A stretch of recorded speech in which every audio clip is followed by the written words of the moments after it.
মটরশুঁটিগুলোকে সব ছাড়িয়ে নিচ্ছি। পরপর আমরা এখানে ছাড়িয়ে আমি মটরশুঁটিগুলোকে ভালো করে ছাড়িয়ে নিয়েছি এবং তারপরে জল দিয়ে ভালো করে ধুয়ে নিয়েছি।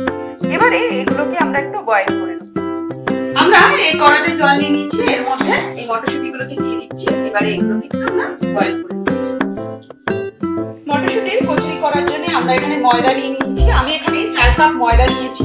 তার সঙ্গে আমি এখানে 1 চামচের মতন চিনি অ্যাড করে দিলাম আর সঙ্গে হাফ চামচের মতন নুন অ্যাড করে দিলাম। এবারে এটাকে ভালো করে মিশিয়ে নেব। আমি এখানে 2 চামচের মতন তেল অ্যাড করে দিলাম। আমরা এগুলো দিয়ে ভালো করে মিশিয়ে ময়ান দিয়ে দেব। তারপরে আমরা এটাকে মেখে আমরা খুব ভালো করে এটাকে মিশিয়ে নিয়েছি। এবারে অল্প অল্প জল দিয়ে আমরা ভালো করে ময়দাটা এইভাবে খুব ভালো করে মেখে নিয়েছি। এবারে এর উপরে আমরা আরেকটু তেল দিয়ে ভালো করে আরেকটু 5 মিনিট মেখে তারপরে এটাকে আমরা ঢাকা দিয়ে রেখে দিচ্ছি। 5 মিনিট আরো ভালো করে মেখে নিয়েছি। এবারে আমরা এটাকে ঢেকে দিচ্ছি। আমরা মটরশুঁটিগুলোকে ভালো করে বয়েল করে নিয়েছি। এবারে একটা মিক্সি জার নিয়ে নিয়েছি। তার মধ্যে সেই বয়েল করা মটরশুঁটিগুলোকে আমরা দিয়ে দিচ্ছি। দিয়ে আমরা পেস্ট করে দিচ্ছি। আমরা পেস্টটাকে ঠিক এইভাবে করে নিয়েছি সমস্তটা। এইবারে আমরা যেটা করব, কাঁচা লঙ্কা আদা আমরা বেটে নেব। তারপরে আমরা এখানে সব একবারে মশলাগুলোকে মিশিয়ে নেব। নিয়ে তারপর কড়াতে একটু হালকা করে ফ্রাই করব।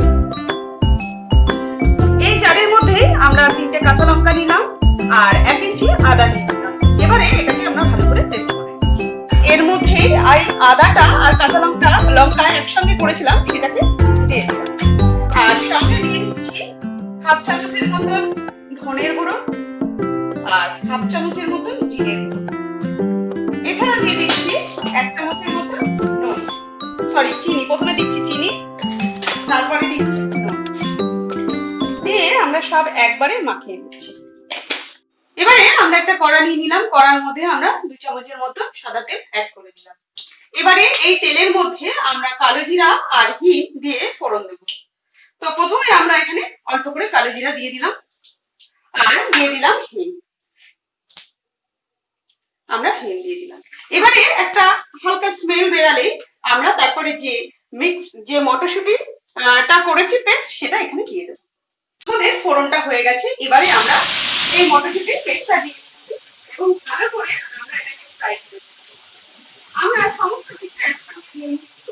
এবারে আমরা এটাকে মিশিয়ে ফ্রাই করব। এটাকে খুব ভালো করে মিশিয়ে নেব এবং যাতে একদম যে একটা জল ভাব আছে সেটা যাতে টেনে একদম শুকনো হয়ে যায়। কারণ আমরা এটা যে ময়দার যে করেছি, যেটা মেখেছি, সেই পুরটা সেই পুরটা যেন একটু শক্ত হতে হয়, মানে একটু টাইট হয়, যাতে অসুবিধা না হয়। আমাদের এই পুরটা বেশ টাইট হয়ে গেছে। এবারে আমরা আস্তে করে সব নামিয়ে দিলাম। আপনারা দেখতে পাচ্ছেন তো মোটামুটি হয়ে এসছে। এবারে আমরা এটাকে নামিয়ে ঠান্ডা করব। তারপরে আমরা পুরগুলোকে সব ময়দাটা যেটা মেখে রেখেছি তার মধ্যে ভরে দেব। আমরা পুরটাকে ঠান্ডা করে নিয়েছি। এখানে পুরটা নিয়ে নিয়েছি আর এদিকে আমরা যে ময়দাটাকে রেখেছি, এবারে সেটাকে আমরা ছোট ছোট করে লেচি করে নেব। এইভাবে ছোট ছোট করে লেচি করে নিচ্ছি। এবারে আমরা এরকম ভাবে করে ছোট বাটির মতন করব। এর মধ্যে আমরা চামচ দিয়ে এখানে যে পুরটা করে রেখেছি মটরশুঁটির, সেই পুরটাকে আমরা এখানে দিয়ে দেব। দিয়ে সুন্দর করে এটাকে আমরা প্যাকিং করে নেব, যাতে কোনো দিক থেকে বেরিয়ে না যায়। তারপরে এটাকে আমরা আবার সার্কেল করে নিচ্ছি। এইভাবে আমরা সবকটাকে করে নিচ্ছি। আর একটাকে আমরা এইভাবে করে নিলাম, নিয়ে আমরা ভালো করে আবার এইভাবে সার্কেল করে নিলাম। এইভাবে আমরা এখানে সবকটাকে করে নিচ্ছি। লাস্ট লেচি করাটা বাকি ছিল, সেটাও হয়ে গেল। সম্পূর্ণ সব কমপ্লিট হয়ে গেল। এবারে আমরা পরপর এগুলোকে লেচি করে নিচ্ছি। আমরা আরো একটা এইভাবে বেলে নিচ্ছি। এইভাবে আরো একটা বেলে নিচ্ছি। এইভাবে আমরা আরো একটা আস্তে করে বেলে নিচ্ছি। আমরা এইভাবে সবকটাকে বেলে নিচ্ছি। আমরা এক এক করে সবকটাকে বেলে নিয়েছি। এবারে আমরা এগুলোকে ভাজতে যাব। পরপর লুচিগুলোকে ফুলকো ফুলকো করে ভেজে নিচ্ছি। খুব সহজ এটা মটরশুঁটি কচুরি, আর খেতে কিন্তু দারুণ লাগে। এই শীতকালে আপনারা বাড়িতে তৈরি করুন।